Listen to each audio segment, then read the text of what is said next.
Southern Tejanos in the American Civil War. A brief introduction.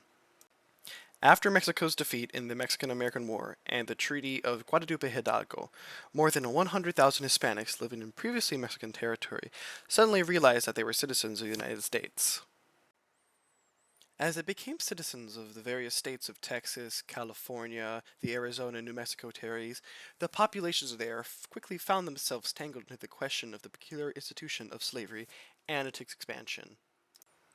Now, before the takeover of the United States, the Mexican government had banned slavery over 30 years beforehand, with few slaves in the newly acquired territories, most of them being Native Americans owned by rich landowners.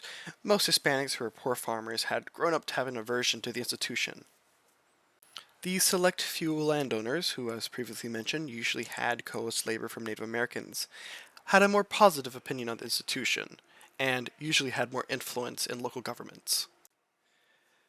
By the time South Carolina seceded in December of 1860, many Hispanics, whether directly or indirectly, had started to benefit from the institution with their trade from other southern states via cotton or other products that slaves produced.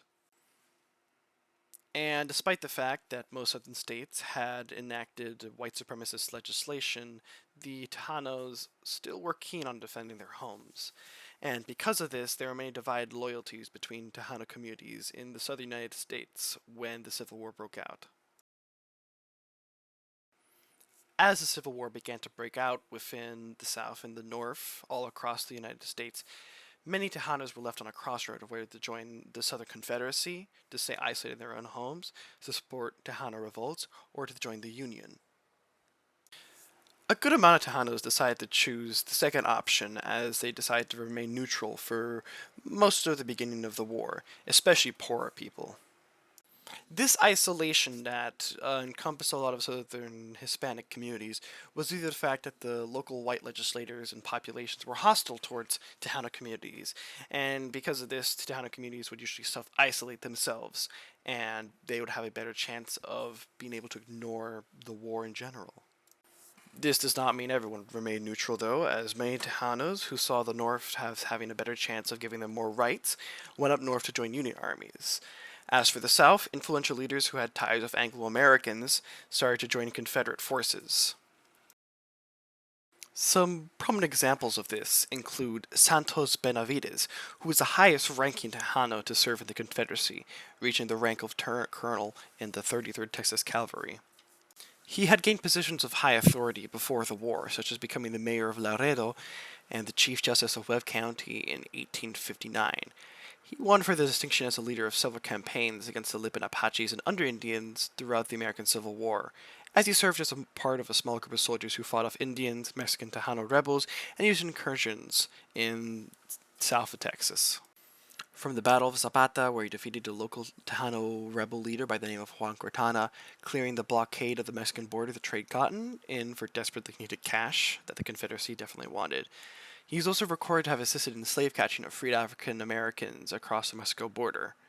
Along with that, he fought at the Battle of Laredo, where he defeated Edmund J. Davis's raid against Confederate stockpiles of cotton. And he also served in the last battle of the American Civil War at Palmiro Ranch. He never once lost the battle and continued to be influential after the Civil War. His family also served within the Confederate forces, such as his sons Refugio and Cristobal Benavides, who served as captains in the 33rd Texas Infantry. Another man by the name of Vidal Adrian was only 21 when the Civil War started, and he enlisted as a private in the Confederate Army in San Antonio, Texas, and eventually he was promoted to captain as he served as the company commander of a militia at Boca del Rio to guard the entrance to the Rio Grande. Although recognized as a brave man and a person who won several victories against Union forces, his inability to acquire supplies and to able to communicate with his English officers meant that he eventually deserted the Confederate Army in October of 1863.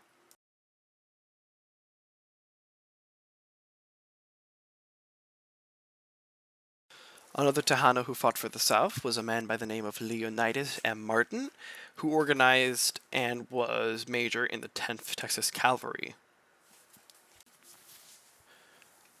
Leonidas would go on to serve in many battles in the Trans-Mississippi Theater, including the Battle of Honey Springs. He served with many Indian forces as he fought in the Indian territories throughout the Civil War. One other person of part Tejano ancestry was Lorita Genita Velazquez, who was a woman who supposedly fought in Confederate armies all across the South.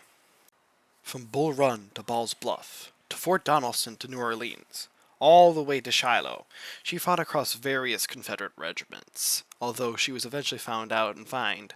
But she came back again, and then was found out and fined, and then she came back again, and this was repeated a couple times throughout the war.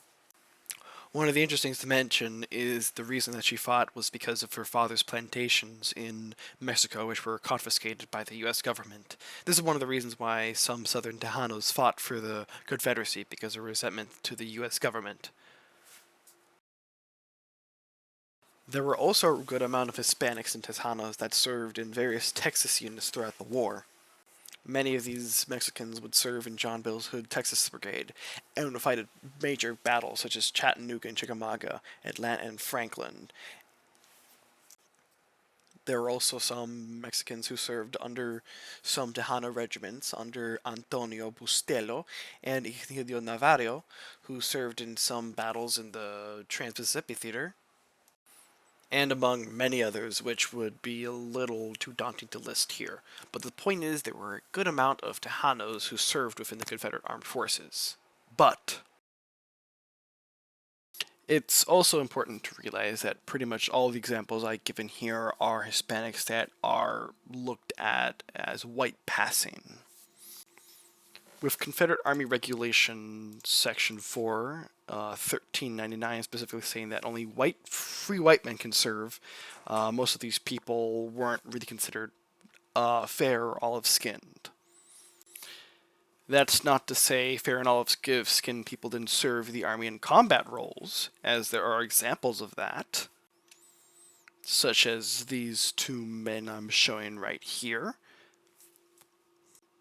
and of course the countless Native Americans who fought, and the many olive-skinned Tejanos who fought in the Western armies in the New Mexico campaign. But this was all done under a country that inherently supported white supremacy. And we can see examples of this in one of the diaries of a Tejano Confederate soldier. Specifically, a Santiago Tafoya, which describes white Confederate gangs threatening to lynch their fellow Mexicano Confederates during campaign. It should also be clarified that a good amount of the Confederates listed on various muster rolls that are identified as Hispanics served under the state militia rather than the actual army.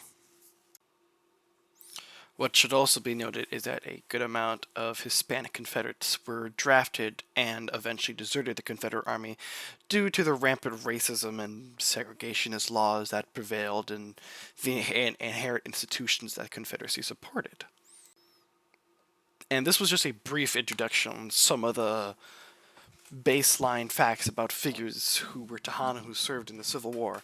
And obviously some of the takeaways that we can get from this is that Tejano served in the Confederate Army, but most of them are white or white passing, and those of them that weren't would actively face discrimination or discharge from the Army,